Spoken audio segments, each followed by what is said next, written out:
Please remember the world that you are now seeing, for this natural world is in jeopardy, and even if you are willing to help put an end to what you are about to see, you may never be able to see the world in the same way again.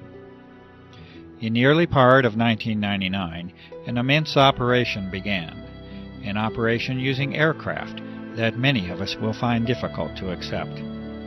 This operation involves a dispersal of massive amounts of fine materials into the atmosphere, and the implications of these actions are grave and far-reaching, and they strain the limits of understanding. There will be counterclaims to the evidence that is presented within this film, and you will be told that all is normal and as it should be. You will be told that there is nothing to be concerned about, and that all is as it has always been. Your eyewitness accounts will be dismissed as unreliable. This dismissal by claimed authorities and officials will be in direct contradiction to fundamental physical principles and your own common sense, but you will encounter it nonetheless. This dismissal now spans a time period of more than 5 years, and it accompanies a grassroots awareness that has been reached by millions of concerned and engaged citizens. From this point on, I urge you to use your own mind to reach your own conclusions on the truth of the matter.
What you are seeing now is quite normal.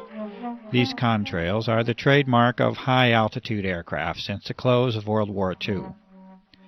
You notice that the condensation disappears fairly quickly, much like your breath on a cold winter day. This is as it should be, and as it has been. For those curious enough to delve into the physics, chemistry, and thermodynamics of contrails, this normalcy has a more thorough explanation.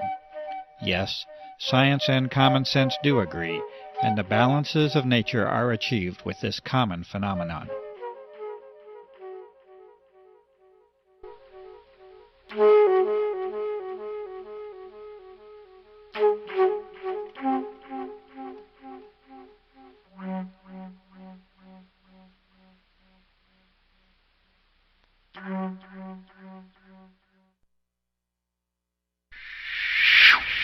And now we must take a different turn, a turn to explore an unusual world that now surrounds us, and yet a world that many of us remain unaware of. The atmosphere of this planet has been changed, and you are now being introduced to one of the main causes of that change. The aircraft at the upper portion of the screen is leaving a normal contrail, and it vanishes as any trail of water vapor is expected to. But beneath it you see an aircraft emission that is stationary, thick, continuous, and persistent, and it must eventually be concluded that it is not primarily water vapor. The environmental conditions for each trail are not exceptionally different from one another, and yet the result and impact from each trail is entirely different. The only logical way this can occur is if the trails themselves are very different from one another, and indeed they are.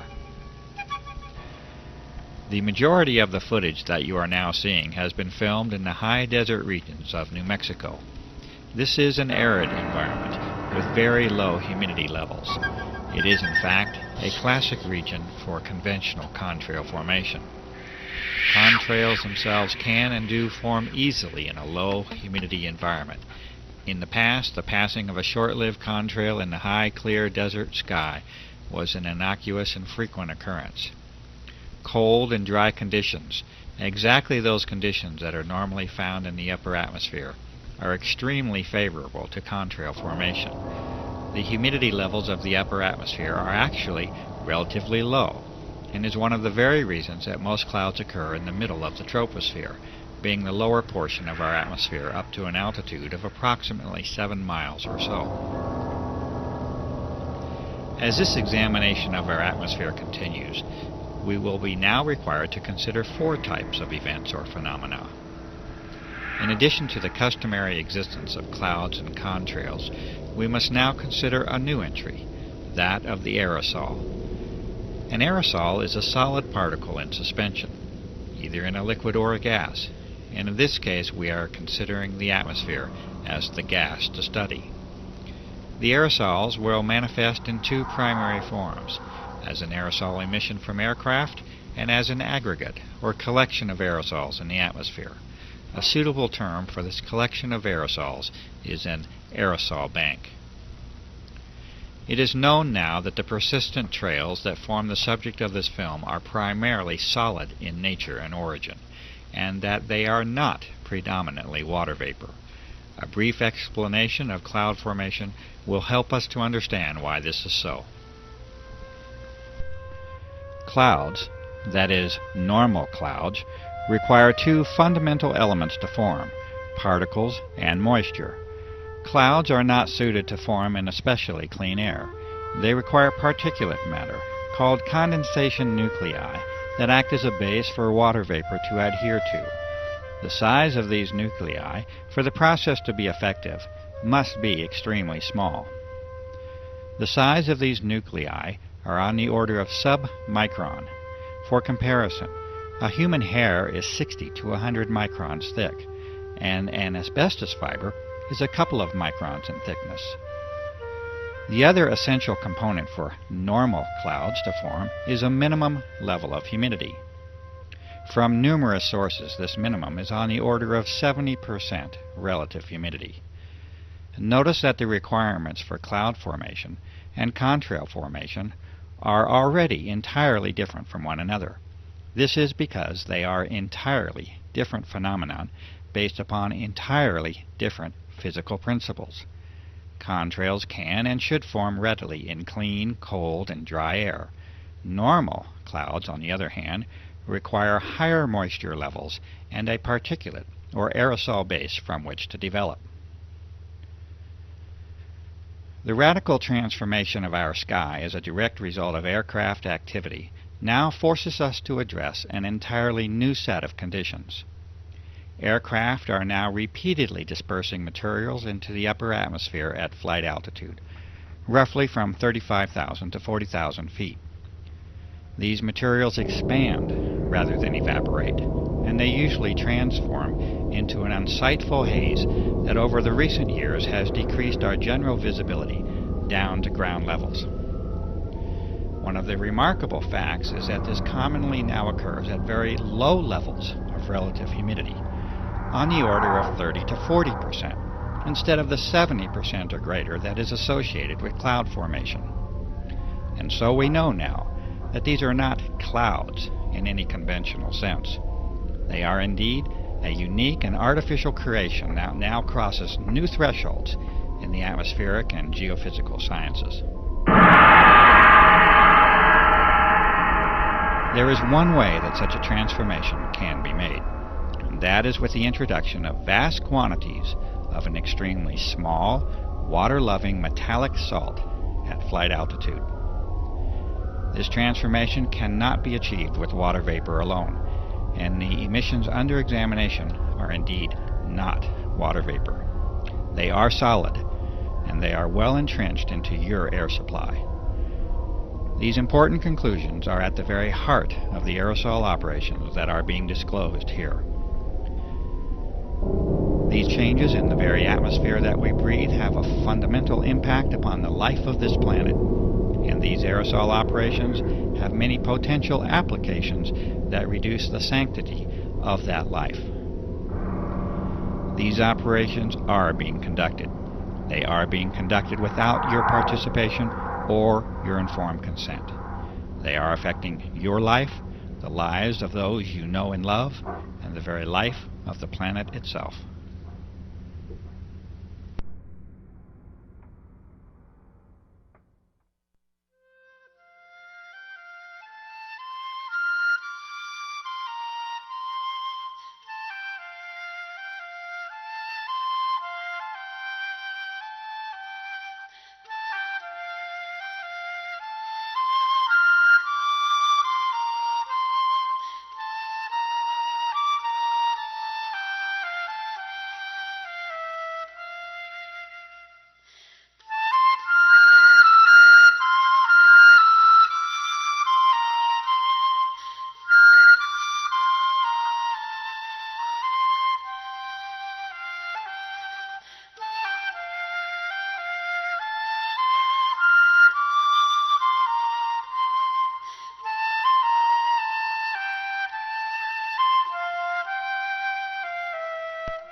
Try to remember the color blue, for once it was yours to see.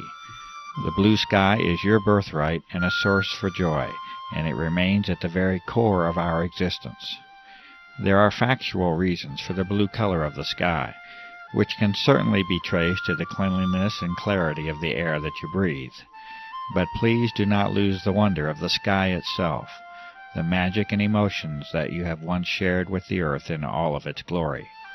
These are more than facts, reasons, and observations. They are the experiences and memories of life itself.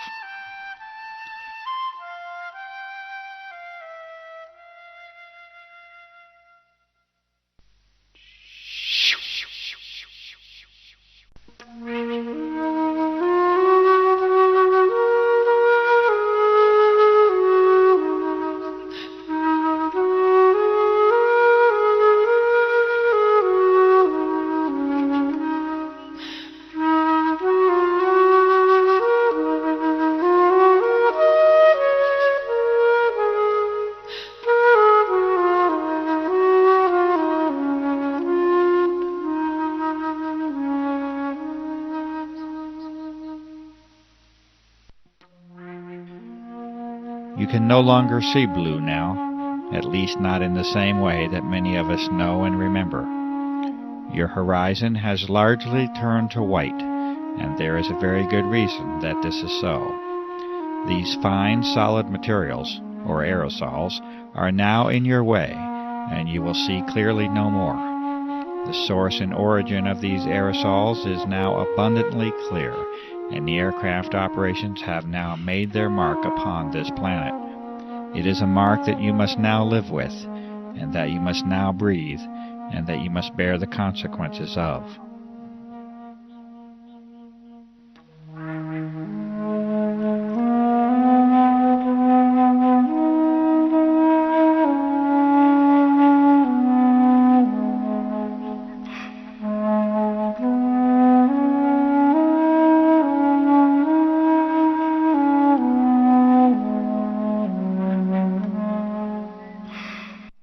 That is, unless we all become aware of the level of damage that has already been done, and unless we act together to reclaim our planet and its atmosphere. These images were taken in what was once one of the cleanest locations on the earth, and that is the high desert of the Southwest. You may now see for yourself the daily reality of your existence, and it is a sad change that we have allowed to occur. Please, remember the color blue.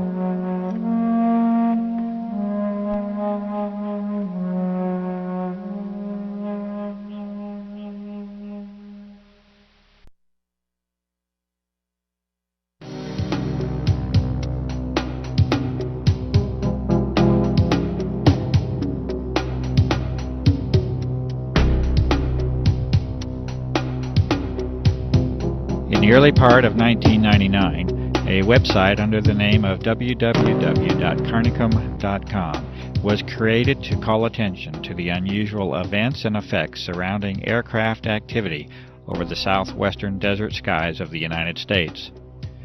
The developer of that site was a generally quiet and conservative former federal employee with no political or environmental notoriety. Within a matter of days, it was apparent that this site was immediately drawing attention from a broad host of high-level government and military agencies, defense contractors, research organizations, chemical and pharmaceutical companies, and health organizations. This interest was documented on this same site for a period of several months, by which time an obvious pattern of monitoring the developing research was apparent. Over the next few years, a glaring disparity had evolved. On one hand, a high level of monitoring of documentation, sampling methods, research, analysis, and disclosure efforts was now documented. On the other, a campaign of continuous dismissal of the significance of the issue and a refusal to investigate was conducted by those very same visitors. You are now seeing a small sample of these frequent visitors and monitoring agencies and companies, such as the Pentagon, multiple Air Force bases, the United States Senate, aircraft manufacturers, pharmaceutical and drug companies, national security, intelligence and emergency agencies, weapon and defense system contractors, research organizations, and the media. The United States Air Force is now on public record as declaring that the entire subject of this documentary is a hoax. This assertion was first made by Lieutenant Colonel Michael K. Gibson in August of 2000, when he stated that, quote, "The chemtrail hoax has been investigated and refuted by many established and accredited universities, scientific organizations, and major media publications." End quote. This assertion was later escalated when Colonel Walter M. Washabaugh in 2001 repeated verbatim the previous declaration. Colonel Washabaugh also did not opt to provide the detailed list of the refuting parties. Charles H. Taylor, North Carolina, from the House of Representatives, has stated in March of 2000, in a response to constituent concern, that he has been, quote, "informed by the Air Force that these chemtrails are nothing more than ordinary contrails," unquote. He also states that they pose no environmental hazard or risk to human health, and that we can be assured that he will continue to monitor this issue. Harold Halsness, from the Office of Secretary of Defense, and in response to a direct inquiry to former President of the United States, William Jefferson Clinton, in January of 2000, states that he is familiar with some of the reports on this issue, but that he finds them unsubstantiated by the facts. In addition, assurance is offered that there is certainly no cause for alarm. In the first of many responses from the United States Environmental Protection Agency, under the directive of Carol M. Browner, Administrator, it is acknowledged in December of 1999 that citizen concern is focused on whether or not aircraft may be involved in operations that release chemical or biological substances. The EPA responds that they are, quote, "unaware," unquote, of any such applications by such aircraft. In January of 2000, a certified letter including a physical sample of highly unusual airborne fibrous material is sent to Carol M. Browner with a request for identification of the material on behalf of the public environmental and health interest. The EPA responds again in February of 2000 in two separate letters with the statement that they are, quote, "unaware," unquote, of any programs to disperse materials into the atmosphere using aircraft. The EPA does not acknowledge the receipt of or the existence of physical materials within the correspondence. In October of 2000, a series of more than 1,000 petition letters of concern was sent to Carol Browner as an indication of significant citizen concern on the aerosol issue. The EPA responded once again in December of 2000 that they continue to remain, quote, "unaware," unquote, of any aerial application of chemical or biological substances that may have an adverse effect upon the population. After a period of approximately 6 months, the EPA continues to take no action regarding the identification of the physical sample under their custody, and no acknowledgment of the receipt of that sample is made. The discovery of unusual biological components within that sample by independent researchers heightens the concern for identification of that material. In response to an inquiry from Senator Jesse Helms of North Carolina to the Environmental Protection Agency, Region 4, the EPA once again responds with the phrase of choice, that is, the EPA is, quote, not aware, unquote, of any programs to disperse materials on the population using aircraft. The EPA expresses its appreciation over concern about protecting the environment and is hopeful that their reply addresses any concerns. Greenpeace, an international environmental organization, when contacted regarding the aerosol issue, stated in September of 2000 that they are, quote, unable to comment, unquote, and that they do, quote, not have an official position, unquote, on the matter. In a separate correspondence, Greenpeace responded to a citizen that they are concerned about global environmental problems and that they do not have local chapters that can help with this particular situation. In October of 1999, Senator Jeff Bingaman of New Mexico replied to a concerned constituent that the Air Force has assured to him that what is being observed are simply normal aircraft contrails. It is further stated that although there may be the appearance of an aerosol operation, this is not the case. Senator Bingaman also informs the constituent that he will ensure that the Air Force will reassure people about this issue. United States Senator Richard Lugar replies to a constituent in July of 2000 that what is being observed is simply a normal contrail, as has been seen since the close of World War II. Furthermore, Senator Lugar states that the FAA, NOAA, the EPA, and academic professors have examined the claims only to find out that they have been made by disreputable sources and that upon challenge provide no evidence or data. Representative Mike Thompson of California replies in April of 2000 to a concerned individual that what is being reported and observed is simply a normal consequence of aircraft traffic and that there is no environmental hazard or risk to health. The State of New Mexico Environment Department in September of 1999 acknowledges a number of complaints received regarding aircraft activities over the skies of Santa Fe, New Mexico. The Environment Department declares that the, quote, data, unquote, does not suggest that any illegal or clandestine activity is occurring. A scientific document that discusses the nature of normal contrail formation is included within the reply to the New Mexico resident. The citizen is advised to keep the department abreast of any concerns. The Attorney General of New Mexico, Patricia Madrid, in November of 1999, also acknowledges multiple inquiries to her office regarding unusual aircraft operations.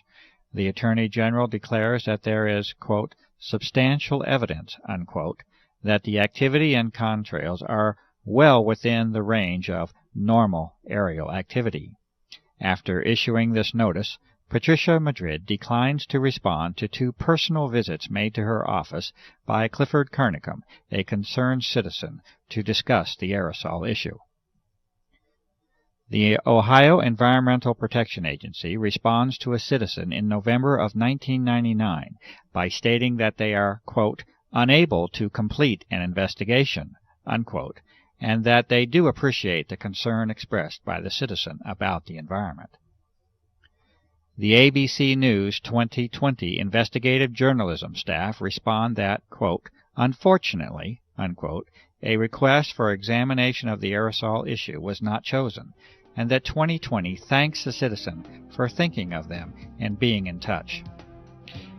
And in June of 2001, 1.5 years after the original submission, the United States Environmental Protection Agency acknowledged the receipt of the unusual fibrous physical material. This acknowledgment followed a Freedom of Information inquiry on the topic submitted by a citizen. The EPA refused to identify this sample, stating that it, quote, was not the policy of this office of EPA to test or otherwise analyze any unsolicited samples of material or matter.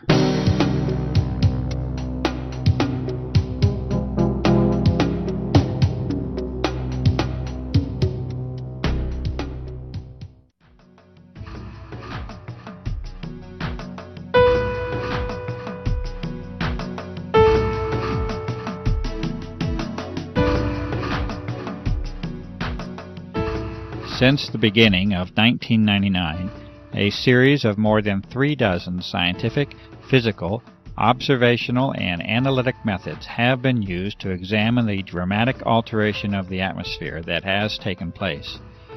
These tests have been conducted with much labor, time, and expense. They have been conducted with very limited resources and equipment, much of it requiring original construction, development, or modification.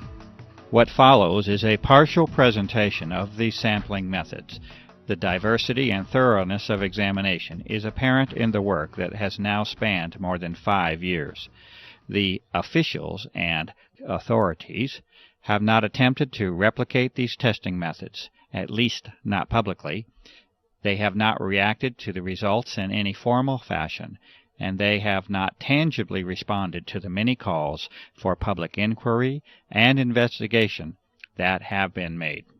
The methods and results of all testing procedures are available on the website www.carnicom.com, and this research represents a substantial body of information that may be helpful in interpreting the designs and motivations behind the aerosol operations.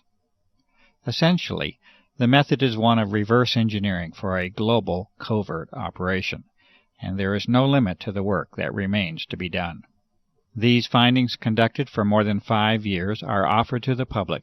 These studies begin with an examination of contrails themselves, a very common and ordinary phenomenon involving the freezing of water vapor into ice and their subsequent dissipation through evaporation and mixing. Meteorological studies of contrail formation and cloud formation have been made. Visibility standards and their reduction from a maximum of 40 to 10 miles have been called to attention. A study of pH, or of acid and alkalinity level, of rainfall has been conducted by a network of concerned citizens across the country. Highly unusual statistical results are present in the vast majority of these studies. Telephotos have been captured in the earlier phase of operations that directly show emissions from aircraft that are in complete defiance of any normal contrail formation. These unusual emissions are not a result of environmental conditions. They originate from the aircraft and can be shown in these cases to have no dependence upon even the engines of the aircraft. HEPA, or high-efficiency particulate air filters, have been used in various states to directly filter the outdoor air in repeated tests. Some of the materials found include the repeated presence of unusual filaments, a gel formation, crystals, and powders. Extraordinary levels of particulate materials have been directly observed and recorded using simple methods discovered by citizens across the country. These methods include the corona of the sun and extremely powerful lamps. Caution with the solar method is especially advised. These observations have been taken under the most ideal weather and air quality conditions, and they nevertheless provide alarming and direct evidence of the substantial changes that have occurred in our atmosphere. Rainwater samples have been distilled to concentrate any solid materials or particulates. Metallic-based materials are evident upon observation. Unusual airborne filament samples have been collected from a variety of locations across the nation, as well as the globe. These fibers are highly unusual in their properties, and any claims of being simply spider webs cannot be substantiated. Samples of these fibers have been sent directly to the Administrator of the United States Environmental Protection Agency. Subsequent observation of these fibers under the microscope produces disturbing results, including the occurrence of unusual biological components. The United States EPA has refused to identify these fibers. Incredibly high mold counts have been found within repeated outdoor samples that have been taken. This result is in spite of the fact that the tests were conducted in an extremely arid environment in the high southwest of the United States. This arid environment has been further aggravated by extended drought conditions over the past several years, also a topic to be discussed further. It is a fact that particulate matter in the atmosphere acts as a transport mechanism, or delivery system, for other materials, including biological materials that can piggyback onto the solid materials. This is in addition to the health risk, including respiratory illness and increased mortality that result from higher levels of particulate matter in the air. It is also a fact that must be reported, despite the disturbing and alarming implications, that unusual and unexpected biological components have been repeatedly identified in a variety of atmospheric samples across a wide geographic area using a variety of techniques. The fibrous material sent to the United States EPA is especially unsettling, as it was later shown to contain biological components under the review of a medical professional. For those who might think that biological aerosols have no precedent, it might be worthwhile to read carefully the documented U.S. Senate hearings held in 1977, entitled Examination of Serious Deficiencies in the Defense Department's Effort to Protect the Human Subjects of Drug Research, along with the contractors that are enumerated within that report. A variety of electromagnetic devices have been developed and used. This investigation has resulted from the plausible hypothesis that the atmosphere has now been modified into what is called a plasma state, or an electrified gas.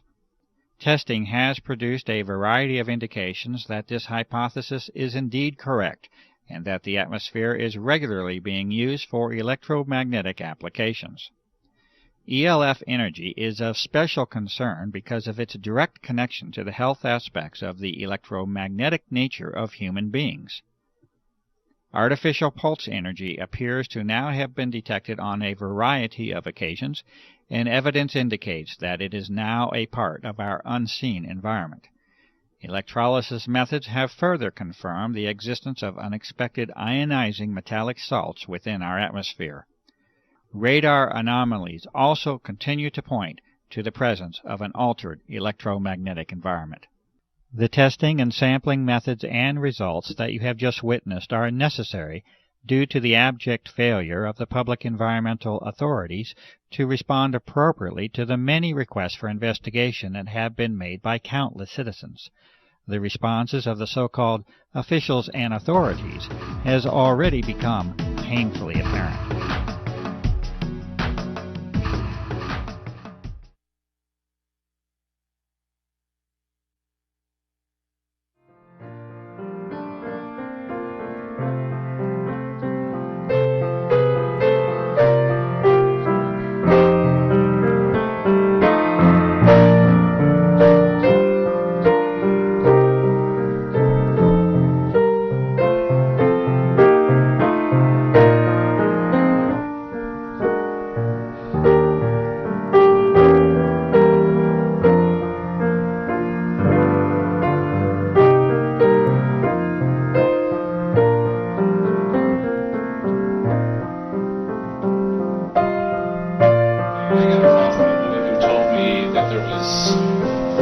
jet spraying stuff in the air. I went outside, I looked out, it was in the morning, and lo and behold, there was, what I thought were contrails, numerous jets spraying, probably 4 or 5 jets.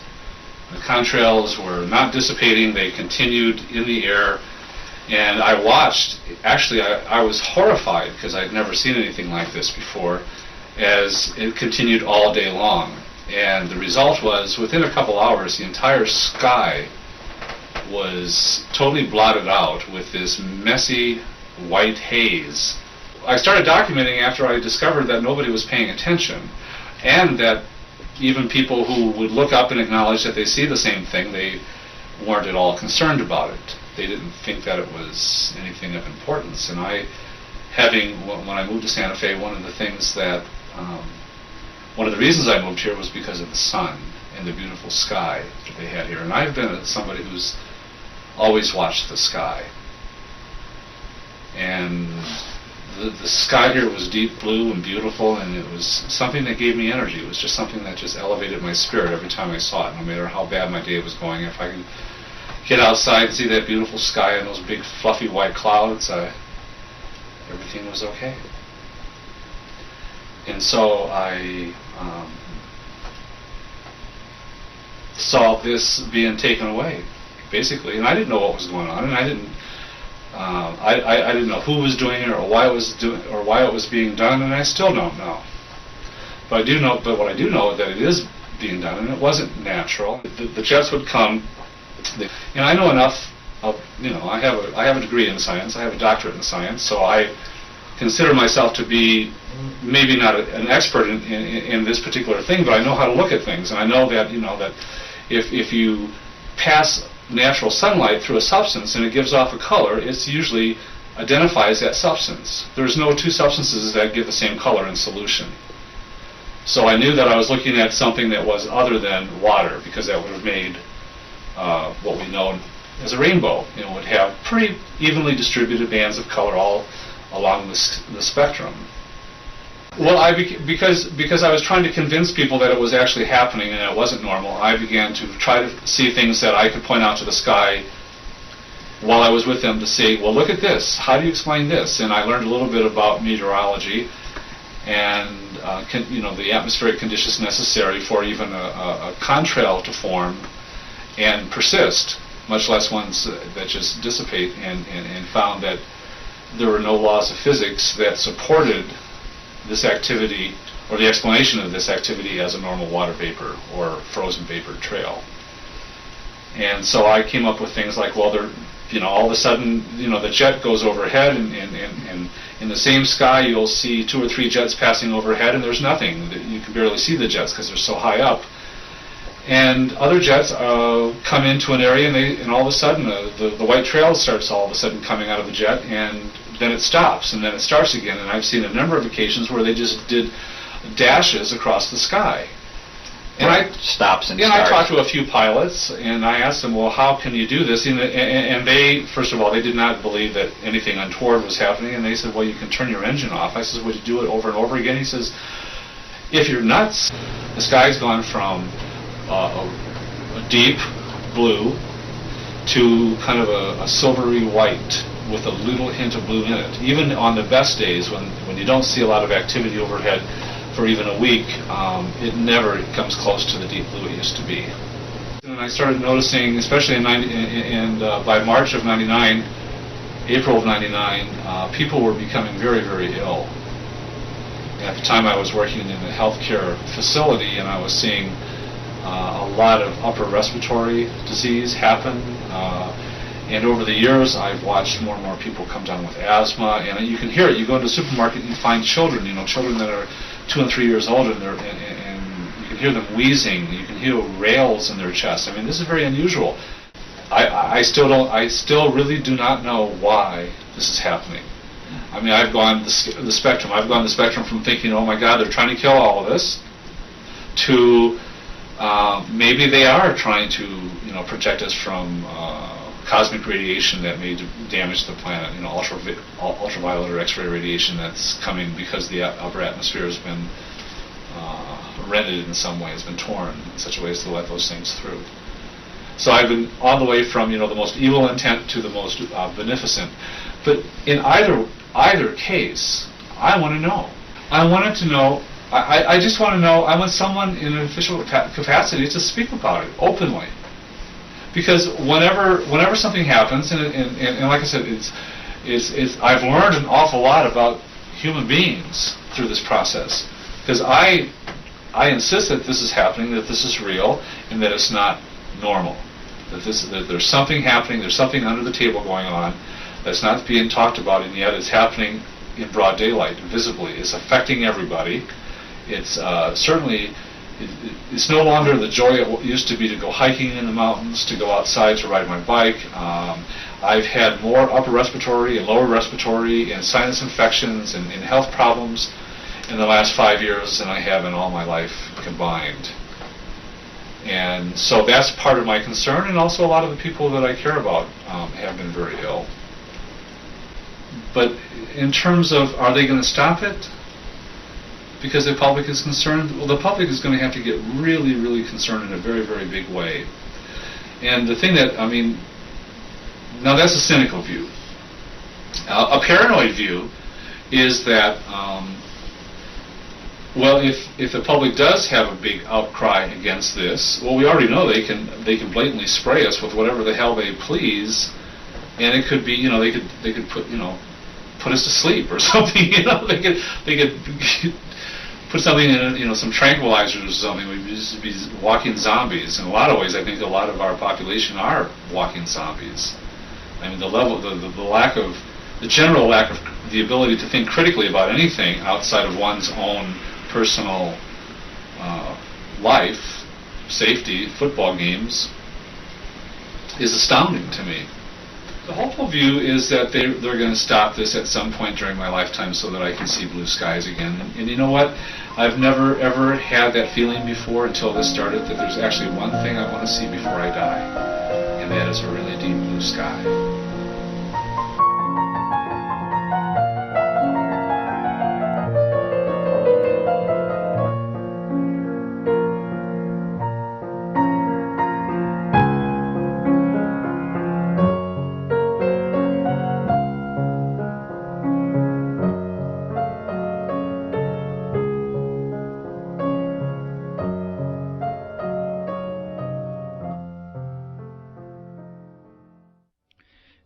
The following is a transcribed interview between Clifford E. Carnicom and Gwen Scott, naturopathic doctor and former CNN broadcaster, recorded in February of 2004. Question: when did you become aware?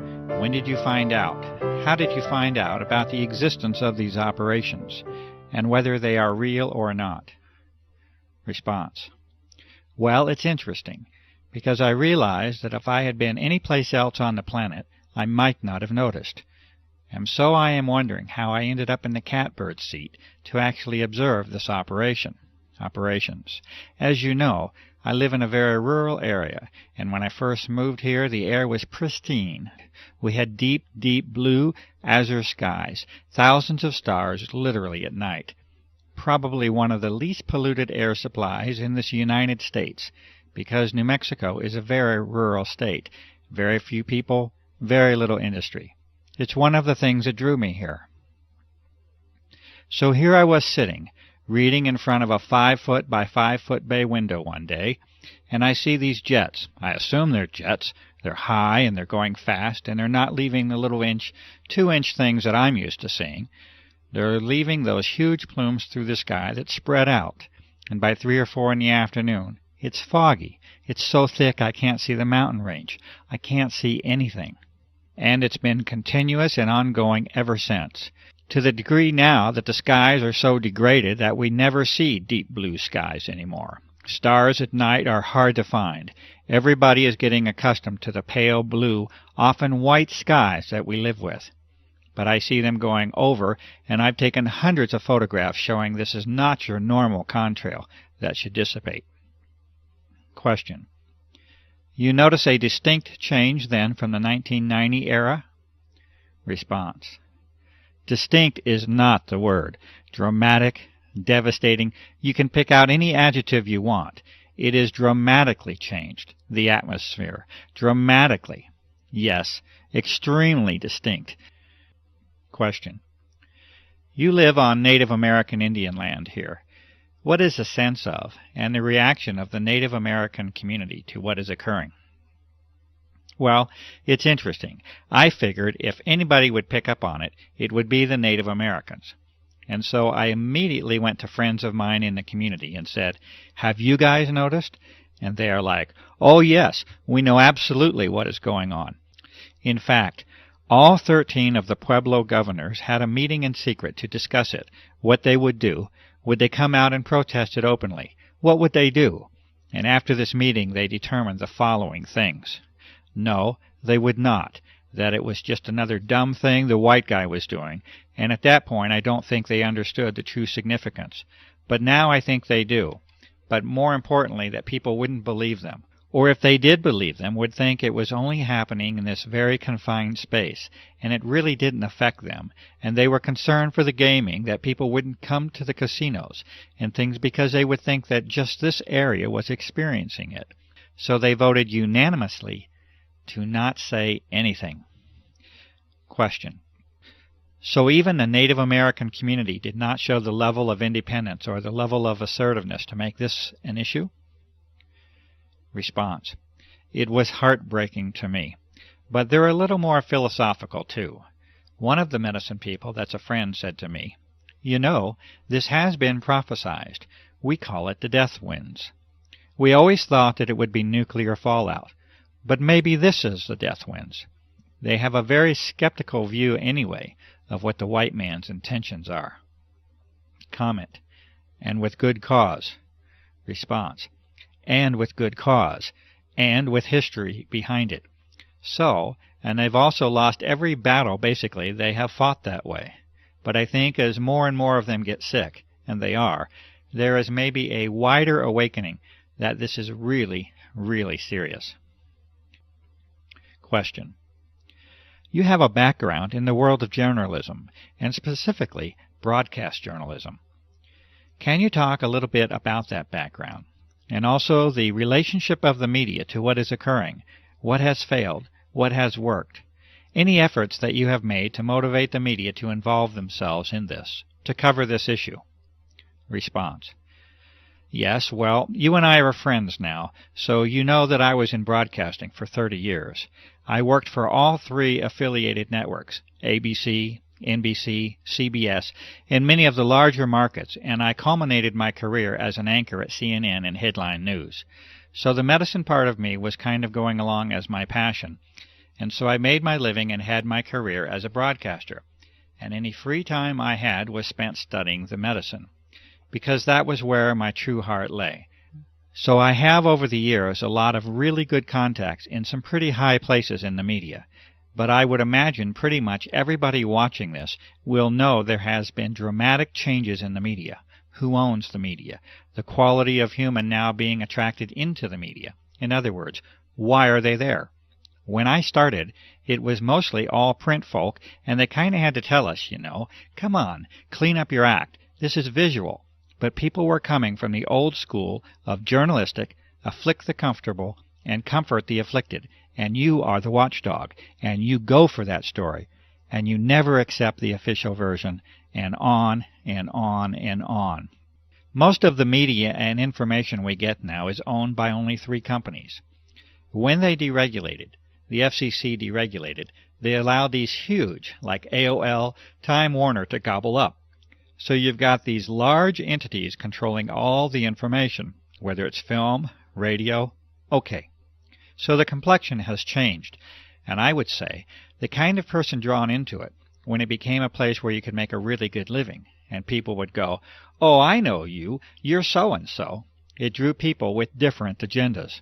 So you don't necessarily have the hardcore, old-fashioned, get the story.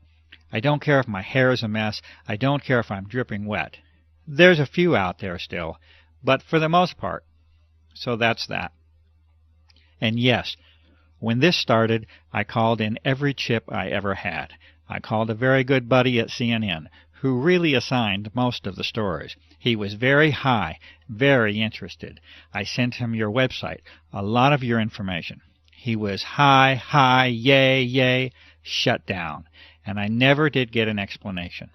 As you well know, I contacted some of our local media people. The main anchor on the local station wanted to do a story, we thought, and we shot a lot of video of the activity. In those days, it was very obvious. Now it's a little harder. You don't have the mornings where you have the deep blue sky, and then the afternoon. You get the pale blue-white sky if you're lucky. And as you well know, that story never aired. Comment. I would consider that a fairly serious dedicated effort by a media person, and yet we saw nothing come of it. Response. Nothing came of it. Exactly. As you well know, the USA Today, which is an international publication, did a story on it, but it was obviously with an agenda, basically poking fun at those goofy people who saw those things. I believe there was one or two credible people interviewed, but for the most part, the reporter started out with an agenda to sort of mock, make fun of those people who were seeing things in the sky. And if I had a dime for everybody else that they called, wrote, or begged, I could at least buy an ice cream cone. To no avail, just hitting a wall. Comment. And this was with all your connections. Response. This is with years of connections. It's unprecedented in my life. And I cannot name another story. People point to Watergate as this big watershed cover-up. I find that laughable. This, in my opinion, is the biggest story, and I approached many of my colleagues this way. This is the biggest story in recorded human history. You have an entire planet now covered with whatever by whoever, and nobody's even acknowledging it. What the heck is going on, and how come we don't know? Question. That's the question. What could explain that level of refusal? Response. A few things, okay? A few things, to be fair. Fear. I saw that. Fear. Because the folks that get it know who's doing it, and they're afraid. Okay? They know it's something bigger than them. They know all the possibilities of who is able to put planes in the sky. That many, every day, 24/7. It doesn't take a nuclear physicist to figure out that it's not the guy around the corner. This is big. Comment. So even the journalist has that threshold that they're unwilling to cross. Response. Oh yeah. Afraid. And the few that are left who do catch on to it and say, wow, I want to do this story, like we were just discussing. They hit a wall somewhere, and I'm never told where it is. I don't know if it's the news director. I don't know if it's a station manager. I don't know who. But they hit that brick wall, and it goes away.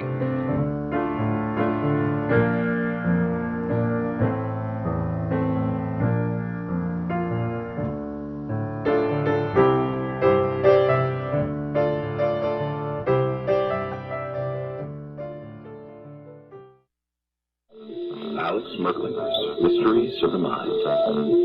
It is the world that has been pulled over your minds. As you know, I've been a pilot for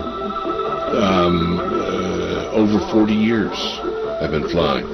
I stopped counting my hours at 3,500 hours, which is a fair amount. I've owned 7 airplanes in my life. I have ratings all the way up to twin IFR. I am not jet rated, but, you know, everything else but.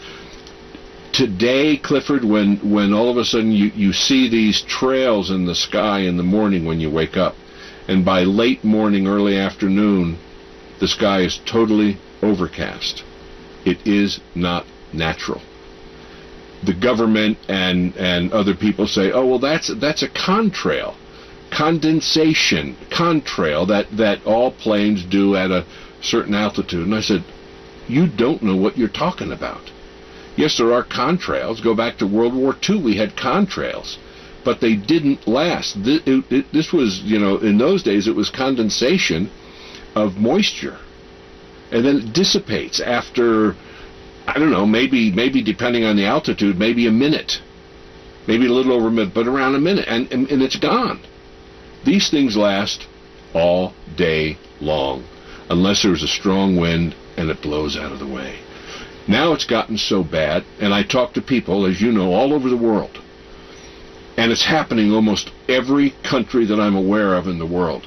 We have listeners in at least 50 countries that we know of, and people are always reporting back. If we get into a discussion or times that you have been on the show before, people come back and just report incredible experiences. They have a lot of respiratory problems. They never had that before. People are having a lot of sinus problems. They've never had that before. And it's always after they have been inundated with some of these sprays. You also asked about, how do people feel about it? They are extremely concerned because there seems to be something that is happening that is affecting them physically and in some cases even emotionally and psychologically. So there is a drastic change in what is happening around us in 5 years, 5.5 years. And people have never seen this or experienced this before.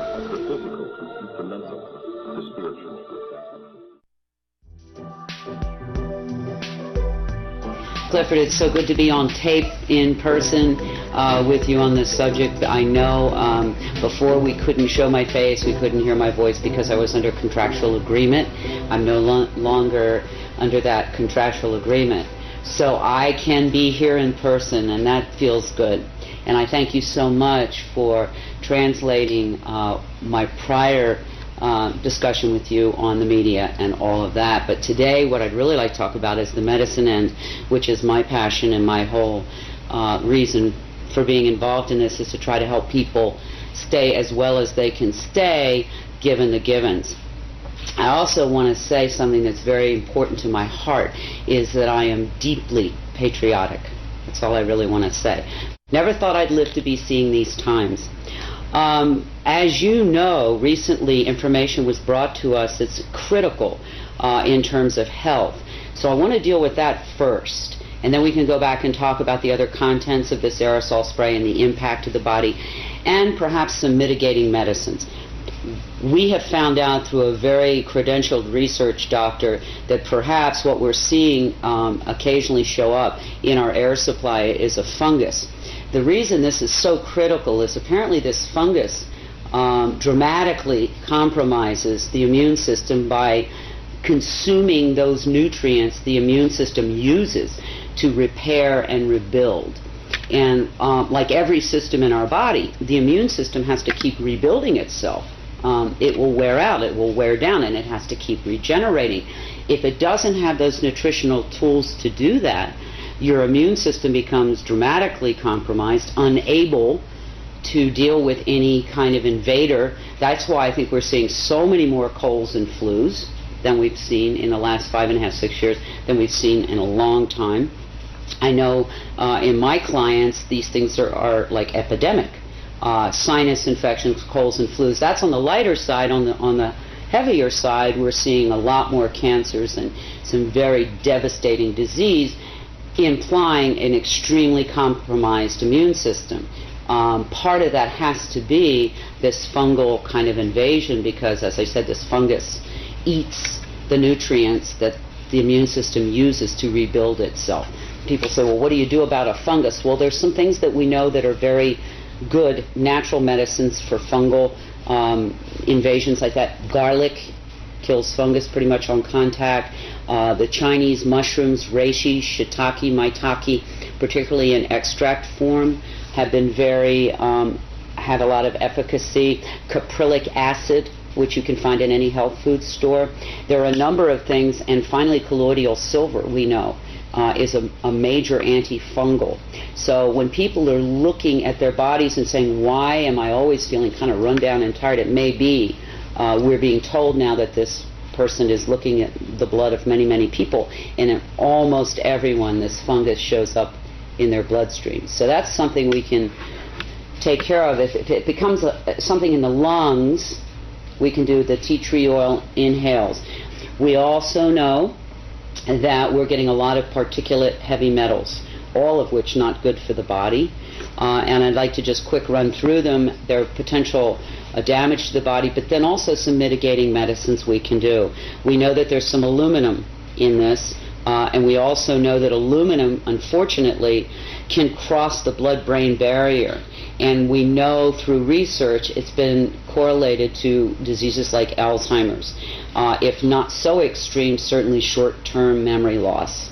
So, sad to say, the blood-brain barrier does not recognize aluminum as a toxin and lets it go through into the brain. The good news is, if you have enough what are called essential fatty acids in your system, your brain has the ability to take that metal, aluminum, and push it out of the brain into your hair. And I think that's why so many people who are getting hair analysis are seeing high concentrates of aluminum in their hair. It's the brain doing its job trying to get this toxin out. Some good essential fatty acids that you can consider are flaxseed oil, evening primrose oil, and most recently brought to me very profound is krill, K-R-I-L-L oil. It's a fish oil that's fairly pure. These essential fatty acids allow the brain to get rid of that aluminum. We also know that barium is part of the mix, and barium, besides being a carcinogenic, knocks pretty much all the potassium out of your body. And I'm seeing in my clients a lot of muscle weakness, a lot of heart palpitations, all related to either a complete loss of potassium or way too low level of potassium. So we know, since we're bringing barium in and it's knocking the potassium out, we need to supplement more potassium in. And I would say, for anybody who's listening to me, the responsible thing would be to say, to share whatever you decide to do with your health care practitioner, because if you're on certain medications, it can contraindicate. But these are just general guidelines and information for people, not prescription, not diagnostic. Yeah. There is also apparently some titanium in this mix from your research, again another heavy metal, and magnesium. And for a long time I could not understand why that would be a bad thing, because we're always encouraging people, to take some magnesium in. However, my brother, who's a physicist, accidentally gave me an answer that I had been seeking 2 or 3 years, why I was seeing so many blood clots and thick, sticky blood platelets. And it's epidemic now, and constantly running commercials for blood thinners and on and on. Well, he tells me when you combine an aluminum ion with a magnesium ion, it clots the blood. So we have both of those in this mix. My personal choice is ginger root for blood thinning. I take ginger root capsules every day. There's also an herb called ginkgo biloba that also thins the blood. But this is a very important cautionary. If anybody is on a pharmaceutical blood thinner, do not add in any of these other remedies, because you can get your blood so thin that if you cut yourself, your blood won't clot. So it's dangerous. So if you're on any pharmaceutical blood thinner, do not add in ginger root and ginkgo biloba and those kinds of things. But if you're not on a pharmaceutical, these are good natural things you may want to consider in terms of thinning the blood. And then there are I get this question all the time. People say, well, what can we do, to mitigate some of this? I mean, it's in every breath I take. That's something I think is hard for people to understand. This is not something previously I could say to people, please don't eat margarine. Please don't drink tap water. These things are not good for you. I cannot ask people not to breathe. But what I can say, there are things that you can do to mitigate the amounts of it that you're taking in. One thing that you well know I do is when I'm outdoors, I wear a mask. It's not comfortable. It looks silly. I get stares. But I have to tell you, since I've been doing that, I've noticed a big improvement in what kind of symptomology I've had to deal with. Also, there is a very good all-natural substance called diatomaceous clay that has the unique property of attracting heavy metals to it, then binding with them and allowing your body to then send it out through your bowel. In most health food stores, you can find it under the name of bentonite. You have to make sure, though, this diatomaceous clay that you're taking in is food grade, because they do have diatomaceous clay at the nurseries, and that's not pure. But if you go to your health store, or if you know somebody who has food grade diatomaceous clay, that is something I do daily to try to begin to remove these metals, because all heavy metals are detrimental to the system. Again, flaxseed oil, krill oil, the omega-369 oils, very important, particularly for brain function during these times. Potassium supplementation. And another epidemic is sinus infections, and that colloidal silver nasal spray I use, and I've had a lot of friends use it, and it's very effective with helping to clean up those sinus infections caused, I'm sure, by all these particulates. I don't know if you know, one of the top respiratory specialists in the United States was recently on the Today Show. He's written a book called something about the breathing crisis in this country. And he told, I think it was Katie Kirk, I don't recall who was interviewing him, maybe Ann Curry, that death or mortality from respiratory disease had gone from number 8 5 years ago to almost number 3. That's huge. That means that the third leading cause of death now in this country is breathing. And one has to wonder what could have happened in 5 years to have created that kind of crisis, is the only word I can think of. So this is something that anybody who breathes, and I'm assuming that's anybody who might be seeing this documentary, needs to be concerned not only for themselves but everyone they love. This isn't like a firing squad where everybody goes down and you get to watch it at one time. This is a cumulative poisoning that will demonstrate in different people in different manners depending on how strong their immune system was to begin with, what their genetics are, and many other factors. So this is something that will demonstrate in a lot of different ways. You're not going to have, as I said, the firing squad effect, but what you will have is over time more and more debilitated people, more and more people who don't feel well, more and more younger people, which I'm seeing quite a bit of now, in their 20s, 30s, and 40s, with problems that we never saw in that age range, or rarely, I should say, saw. When this began 5.5, almost 6 years ago, 24/7, we know that maybe it's been going on however long, but the 24/7 heavy spraying, during that time, at the beginning, I saw mostly older, frail people and infants suffering and leaving the planet. But now it's coming down the old chronological scale here. So we're dealing with people, teenagers, 20s, 30s, 40s, 50s, with a lot of debilitating problems. And I know in Albuquerque alone, 5-6 years ago, 6 to 8% of the children were diagnosed as asthmatic. Today, as of now, it's 70%. It's devastating. These are children. I would say to anybody listening, one of the first and most important things that you can do is start to eat your medicine. Get rid of the junk food, get rid of the empty food, get rid of the zapped food, and begin to eat, if you can, organic and free range. If you can, at least good, whole, pure food. Don't zap it in the microwave. That removes all the good digestive enzymes and many of the nutrients.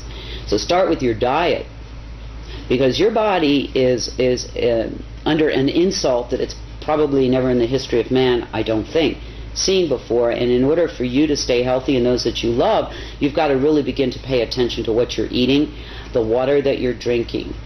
That's the first line of defense. I'd also encourage people to consider a good all-natural vitamin and mineral supplementation program, because, again, our bodies need every bit of help we can give them in these times.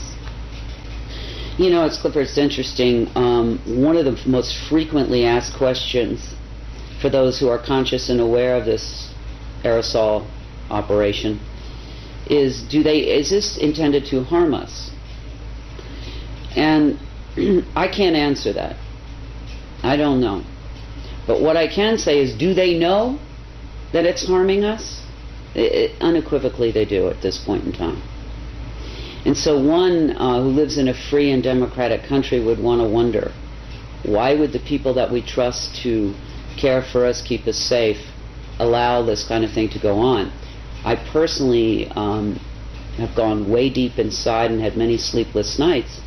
and can't come up with any plausible reason why you could, for any reason, harm so many people in such a dramatic way. And so I would say, if you are like me, you love this country, you're deeply patriotic, that take advantage of that freedom that we are given here in this beautiful land of democracy. Make your voice heard, ask for an explanation, ask for a discussion, so that we can determine if this is something we want in our air supply. We can't just keep ignoring it. It's not going to go away. It's just not going to go away unless people of consciousness and conscience decide to get up off the couch and do something. And they can decide what that something is. Because if they don't, as they watch the people around them and they look at their own health and they see the deterioration, they're going to have to wonder at some point, well, gosh, why didn't I do something when I could?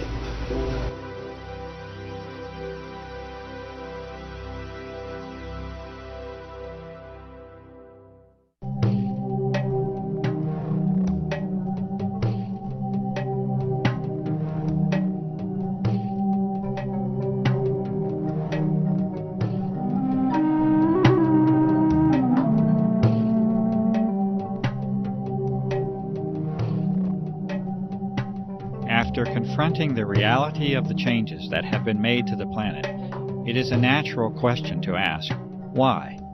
Why would anyone want to? And who would want to alter the very air that we all breathe? We may never know the true answers to these questions, as the evidence is now clear that the aerosol operations are a covert operation, an operation that is never to be openly discussed or disclosed using the traditional channels of a free and democratic society, an operation that will never ask for your consent or for your participation, and that will be conducted regardless of your concern. The answers, especially as to why, do not appear to be simple or restricted to a single purpose. The more that is understood about the nature and potential of the operations, the more complex the picture appears. What can be done, however, is to use the vast body of evidence that has been collected at a grassroots level to make interpretations that are at least consistent with this data. This has been done, and there are now 5 major areas of endeavor that are in agreement with the observations, data, and analysis that extends for more than 5 years. These are: number 1, environmental engineering, modification, and control; 2, electromagnetic operations; 3, military operations; 4, biological operations; and 5, planetary and geophysical change itself. These areas are not mutually exclusive to one another. There is an overlap that can make it difficult to discern where one program may start and another end. It is quite possible that any, and indeed likely that many or all of these operations are being conducted concurrently. What can be done within this brief segment is to explain how and why these types of programs are consistent with the broad spectrum of evidence that is now available to examine. First, with respect to environmental engineering, modification, and control. The evidence now shows that the very physical nature of the atmosphere has been changed. The best information leads to the conclusion that a hygroscopic, or water-seeking salt, is a dominant component of the aerosols that have been introduced. It is also an observation that has been confirmed over and over, and this is that the operations frequently, if not usually, are conducted in advance of approaching moisture and storms. These salts have the usual effect of locking up that moisture with the solid particles, and to generally reduce the impact of, frequency of, and the amount of moisture that reaches the ground. This is one of the simplest interpretations that can be made that is supported by countless observations, and this is that the moisture levels of weather systems have been altered. It may be no coincidence whatsoever that drought is now commonplace and widespread, and that the moisture of the planet is becoming an increasingly precious and sought-after resource. There are those who make claims that the aerosol operations have an intended, benevolent objective to mitigate the effects of global warming. It is also apparently accepted within that same claim that it is best that such an intention not be internationally discussed in public, and that you are best off not knowing about it. Unfortunately, the data does not support the contentions of benevolence that have been made, and in fact the majority of the data can be considered to have detrimental and potentially disastrous consequences to the life and ecology of this planet, including humans. Furthermore, the vast majority of elements and substances under examination will actually increase the heat levels of the lower atmosphere rather than decrease it when they are placed into it. This is exactly what the observations themselves support, and that is that drought conditions are exacerbated and aggravated by the introduction of the aerosols and not mitigated, as many might choose to believe. In addition, there are many more complicated aspects of environmental control that are possible with the use of conductive aerosols, including the modification of the electrical nature of the atmosphere, as well as thermal instabilities induced by interactions with the magnetic field of the Earth. Storms depend upon the electrical exchanges that take place within the atmosphere.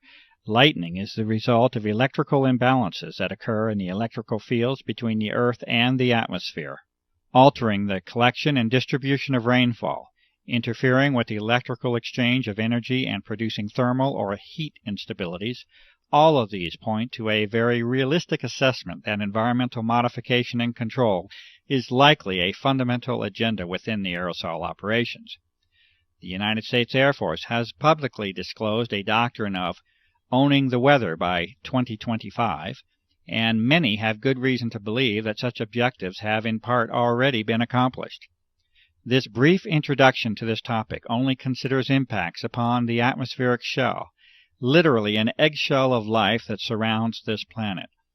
Understanding the full environmental impact, including the soil, the seas and lakes, the flora and fauna, the agriculture that sustains us, can only lead to an ominous portent of environmental change that we must pay the price for with our apathy.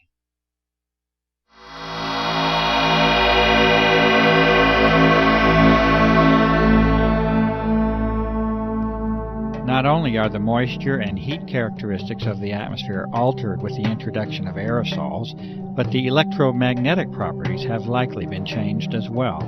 An ion is a charged electrical particle, and all of the data supports the claim that massive amounts of easily ionized particles are another important part of the grand geophysical picture. There are some elements that can actually become charged with the energy from ultraviolet light and even visible light in some cases. Barium is one such element that falls into this category. The implications of being able to modify the atmosphere electrically and magnetically are enormous, and a variety of physical methods that are used to transfer, manipulate, control, and propagate energy in that medium must then be considered.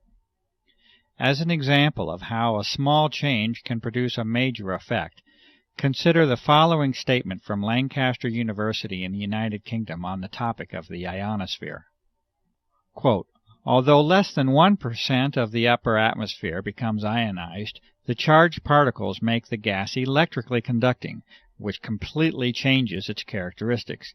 The ionosphere can carry electrical currents as well as reflect, deflect, and scatter radio waves." Unquote. What we see, therefore, is that a small change in the electrical properties of the atmosphere, be it the upper or now lower atmosphere, completely alters the way in which that shell around the Earth can be used. This concept introduces us to the topic of plasma physics, which may be more in the grasp of common understanding than might first be believed. Most of us are familiar with a neon or fluorescent light tube. This is a perfectly common example of what plasma physics is about. In that tube, there is an ionized gas, and energy can easily be sent through that tube to produce the effect of light in that case. A plasma is an electrically conductive gas. This means that there is a source of ions and electrons within that gas, and that these electrons can be used to carry current. We have seen that it takes very little change to produce a large change in the electrical properties of that gas, and the effectiveness of energy transfer and accumulation is governed primarily by the number of electrons that can be introduced into it. The term that describes this is electron density, and it becomes increasingly important in our understanding of the likely goals of the aerosol operations.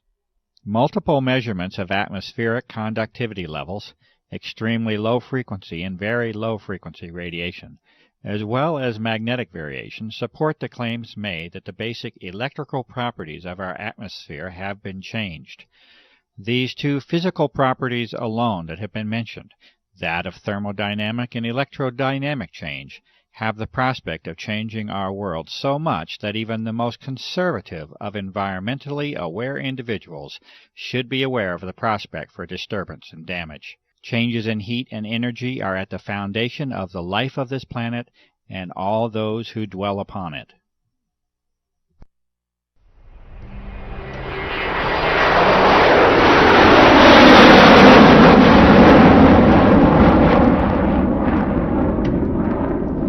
It is a necessary, logical, and natural extension to our discussion of applications to include the almost inevitable role the military assumes within them. Indeed, the dichotomy of extreme, sustained, and continuous interest and monitoring of the aerosol research by the military and intelligence complex, juxtaposed with the public declaration by the U.S. Air Force that this entire subject is a hoax, is curious enough that many of us may wish to seek the truth of the matter. The most advanced military agencies, intelligence services, and defense contractors clearly have an interest in monitoring and controlling the level of discussion and disclosure on the aerosol issue. The tools of research and analysis must therefore be used at least in part to compensate for the lack of openness that now shrouds this democracy under the guise of national security. A glimpse into the military window has been achieved, and a central theme will eventually emerge, and that is of control. Control in the deepest and far-reaching sense that you may imagine. For when the atmosphere of the planet is controlled, life itself, in the end, is controlled. With a basic knowledge of plasma physics, that is, the physics of an energized gas or atmosphere, it is impossible to proceed further without at least a brief introduction to the HAARP facility and technology. HAARP, or High Active Auroral Research Program, is operated by the U.S. Air Force and is claimed to be simply a research facility.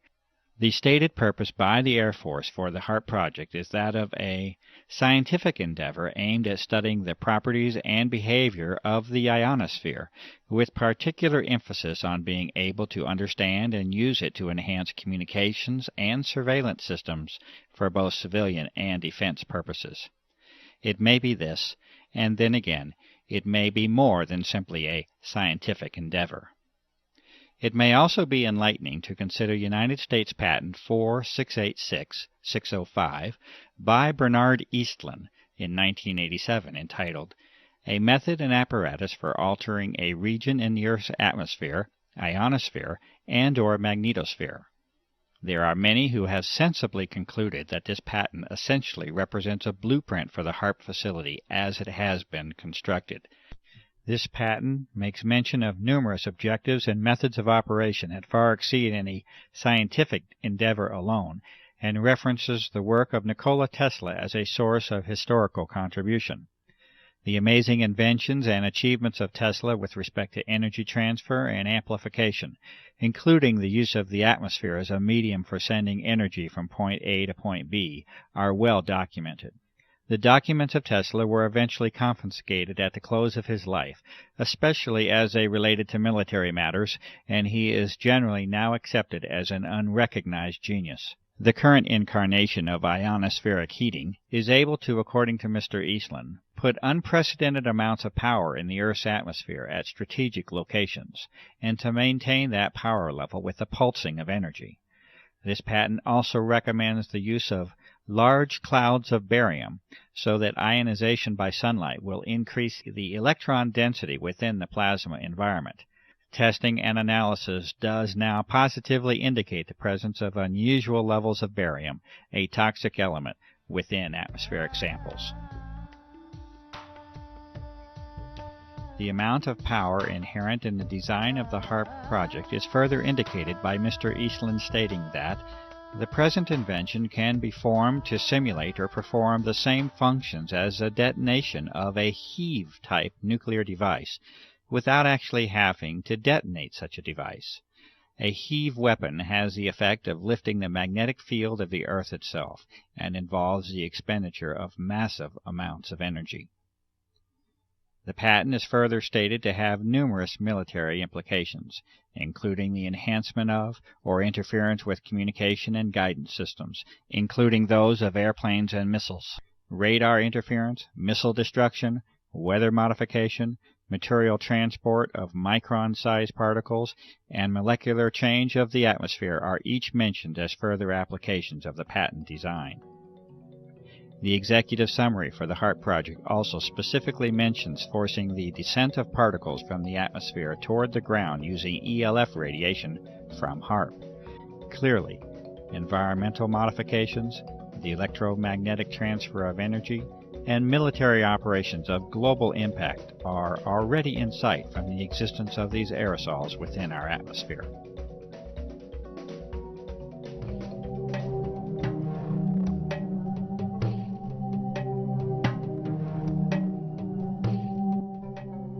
In 1977, the United States Senate held hearings on the subject of biological testing by the Department of Defense on human subjects without their informed consent. In the opening statement, Senator Kennedy identifies the key issue of the hearings, the known use of Americans as unwitting human subjects for open-air germ warfare testing conducted in the public domain by officials of our own government. Furthermore, he poses the critical question, should a democratic people cede to its government the full responsibility of determining when secret tests on unwitting subjects are necessary to protect the nation's security? It appears that this key issue was never truly addressed, and that, almost 30 years later, this responsibility is no longer a question that is even being posed to the public. It is a fact, however unpleasant and distressing the consideration may be, that biological components have been repeatedly identified in a series of tests of atmospheric samples over a period of several years. The U.S. Environmental Protection Agency has refused to identify physical material that has been demonstrated to contain biologicals of this same form. These components appear to involve the use of desiccation, freeze-drying, and aerosol distribution methods, exactly the same methods itemized within the private contractor listings of the Senate hearings. Evidence further indicates that extremely advanced biotechnical methods are likely to be a part of the development and delivery process. To date, no professional or public medical professionals have attempted to duplicate the test methods and results, and the evidence continues to be provided only through independent citizen activism. Acknowledgement and response to this evidence by all public officials remains lacking. There is currently no prospect of government hearings on the aerosol issue, and the reality of the evidence continues to be denied by public officials.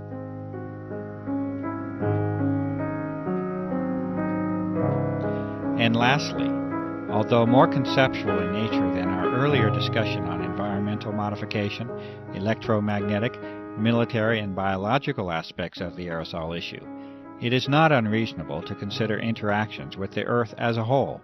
It is not impossible that there may be connections between the energy levels of this altered plasma of the Earth and geophysical processes, including Earth changes. There has been increased attention in recent months by prestigious scientific organizations, mainstream media, and the Defense Department itself on dramatic Earth changes that are foreseen in a not-too-distant future. These discussions center on major climatic change and geophysical field changes, such as the magnetic field. Under disclosure is the likelihood that these changes occur much more rapidly than was previously supposed. It is at least a theoretical reality that a plasma sheath around the Earth can accumulate energy. This originates from the combination of increased electron density and low-frequency energy propagation. There are many questions that can be asked as to how and if this energy can be harnessed to affect the Earth. The many abnormal Earth changes already on the record during the recent years certainly offer a motive for examining the energy transfer between the Earth and the now altered atmosphere.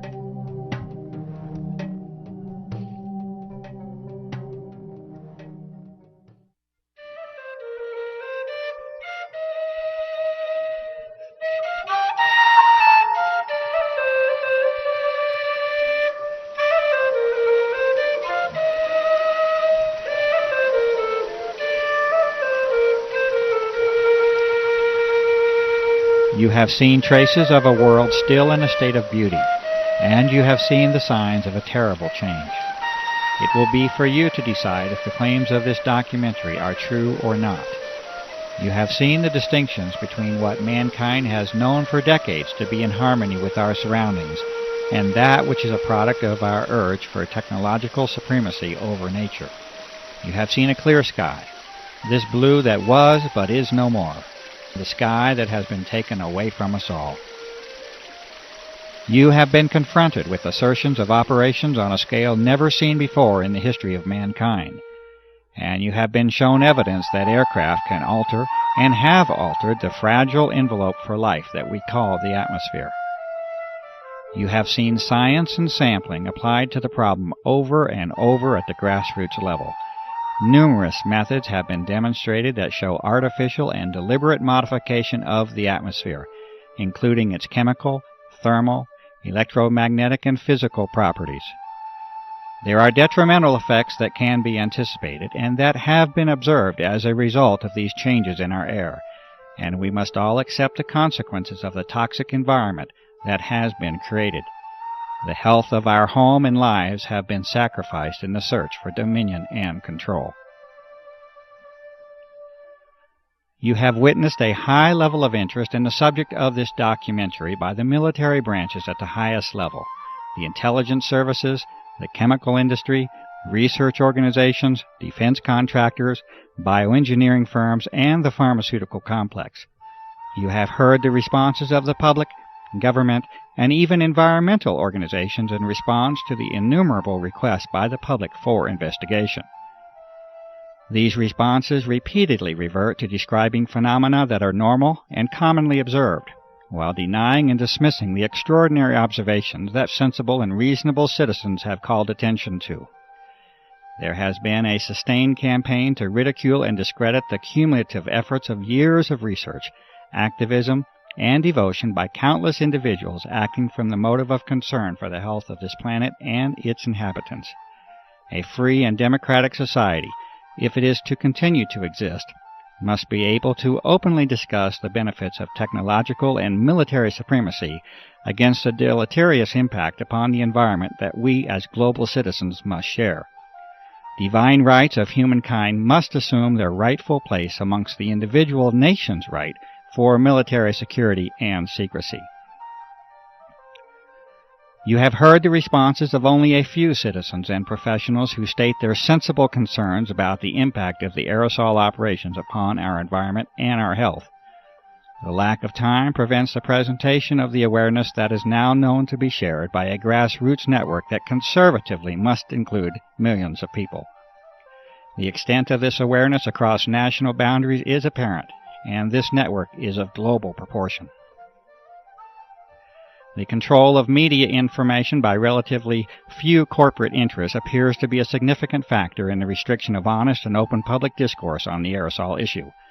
The attempts at ridicule of this issue by the U.S. military establishment should also be evaluated as to intent and motive.